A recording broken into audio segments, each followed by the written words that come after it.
अगर ईश्वर आपको कुछ देता है जिसके लायक आप नहीं हैं, तो आपको तुरंत उस समय अलर्ट हो जाना चाहिए कि मैं खुद को उस चीज के लायक बना लूं। अगर मैं 20,000 के लायक हूं और ईश्वर की कृपा से मेरे पास 50,000 रुपए आ रहे हैं, तो मुझे ये समझना चाहिए कि मैं जल्दी से खुद को 50,000 के लायक बना लूं। क्यों? क्योंकि जिस चीज के आप लायक नहीं हैं, एक ना एक दिन ब्रह्मांड आपसे वो चीज छीन लेगा। If you don't deserve, but even though you have been given something, the universe will take it away from you. अगर कोई चीज जिसके लायक आप सच में नहीं हैं, लेकिन ईश्वर की कृपा से आपको वो चीज मिल गई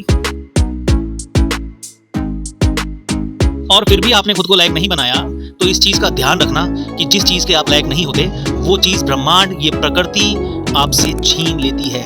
this is the universal truth my dear friends. हम क्यों सीखते हैं, हम क्यों सुनते हैं, हम क्यों किताबें पढ़ते हैं? ताकि खुद को लायक बना दे। लीडर वो है जो अपने आप को ऐसे इंप्रूव करे कि उसे हमेशा ये लगे कि मुझे जो मिल रहा है कम है। That's all.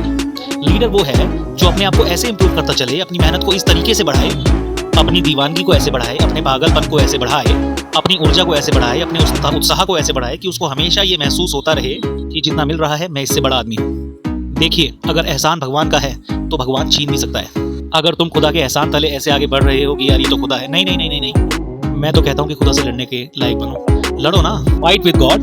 भगवान से आपको फाइट करनी आनी चाहिए। वो मेहनत ही क्या जिसमें ईश्वर से लड़ नहीं पाए तुम, वो दीवानगी ही क्या जिसमें ईश्वर से लड़ नहीं पाए। और आदमी को उस दिन जरूर मिलना शुरू होती हैं सारी चीजें जिस दिन उसको लगता है कि मैं खुदा से लड़ने के लायक हूँ। बिल्कुल लड़ाई होती है ईश्वर से कि मुझे आप क्यों नहीं दे रहे, मुझ में कहाँ कमी है, मैंने कहाँ कमी कर रखी है, मैं मेहनत पूरी कर रहा हूँ। आप 2 नंबर के धंधे वाले को पेट्रोल पंप देंगे, खराब काम करने वाले लोगों को बड़े बड़े घर देंगे। मैं ईमानदार आदमी हूँ, मेहनत कर रहा हूँ 4 साल से, दिन रात उठ उठ के काम कर रहा हूँ, और आप मुझे नहीं देंगे तो खुदा है ही नहीं। आपको लड़ना आना चाहिए। Have fight. मतलब 2 नंबर और 3 नंबर के धंधे वाले, वो इधर करोड़पति बनेगा और यहाँ हम इधर आयुर्वेद बांट रहे हैं, ज्ञान बांट रहे हैं। हम यहाँ इधर लोगों के भले के लिए काम कर रहे हैं, मैं दिन रात मेहनत कर रहा हूँ और फिर मैं अमीर नहीं बनूंगा, इसका मतलब खुदा है ही नहीं। फिर तो बात ही खत्म। फिर क्या अच्छा होना और क्या बुरा होना, फिर किसका डर? आप जीवन में अपनी मेहनत को उस लेवल पे लाइए कि आप खुदा से लड़ पाए। खड़े हो जाओ भगवान के सामने, ठन जाओ कि कैसे नहीं देंगे आप। आप देखिए कि पुराने जमाने में असुर होते थे। असुर समझते हैं आप? राक्षस। राक्षस समझते हैं ना आप? वो तपस्या करने लगते थे। तब समझते हैं? तब मतलब त्याग, मतलब तपस्या। वो तपस्या कर रहा है। कौन? मतलब राक्षस। अब अगर वो तपस्या कर रहा है तो देखिए, ये सिद्धांत है, ये यूनिवर्स का सिद्धांत है, ब्रह्मांड का सिद्धांत है कि जो तप करेगा उसको फल मिलेगा। चाहे आप अच्छे आदमी हो या बुरे आदमी हो, आप तप कर रहे हैं, आपको वरदान मिलेगा जी। आपने देखा होगा कि समाज में कई बार गलत लोगों के पास ज्यादा पैसा है, लेकिन गलत आदमी अच्छे आदमी से ज्यादा मेहनती होता है। लेकिन ये अच्छा आदमी मानता नहीं है। 2 नंबर का धंधा करने वाला व्यक्ति रात को 2 बजे उठकर पूछता है कि भाई कहाँ तक पहुंचे, माल कहाँ तक पहुंचा मेरा, उसको चिंता है, इसीलिए वो रात को भी जाग रहा है। इसको कहते हैं मेहनत। वो मेहनत में काउंट होती है। अच्छा काम करने वाला रो रहा है। 2 नंबर का धंधा करने वाला आप देखिए मेहनती अधिक है, मर्डर करने वाला उससे भी अधिक मेहनती है।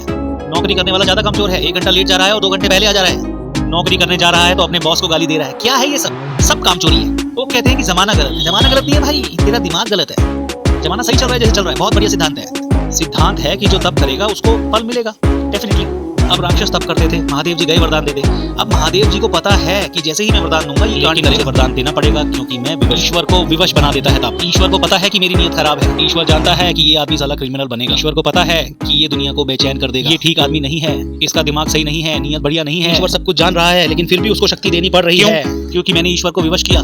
क्या किया मैंने? तपस्या, मेहनत। आप देखिए राक्षस के बारे में एक एक बात क्लियर, ये करेगा कांड ही, लेकिन फिर भी वरदान देना पड़ता था। कई बार गलत वरदान दे दिया। आपने सुना होगा जैसे भस्मासुर ऊपर हाथ रखेगा वो मर जाएगा। भस्मासुर की तपस्या से प्रसन्न होकर महादेव ने उसको ये वरदान दे दिया, तो वो उस महादेव पे ही ट्राई करने लगा कि चलो पहले ट्राई आप ही कर लेते हैं। महादेव भागने लगे भाई। आप इमेजिन कीजिए, महादेव भाग रहे हैं, आपने ही शक्ति दी और आप ही भाग रहे हैं। अरे बाप रे, वो आप पे ही ट्राई कर रहा है। एक बार महादेव पे ट्राई कर, मेरा ये धंधा आगे जाके ठीक से चलेगा या नहीं, तो एक बार महादेव के ऊपर ट्राई कर लेता हूं। महादेव भाग रहे हैं और सोच रहे हैं ये तो बड़ा नाटक कर दिया। क्या महादेव को पता नहीं था कि गड़बड़ हो सकती है? उन्हें पता था, लेकिन विवश थे। तपस्या, तप जो उस राक्षस ने किया, विवश थे।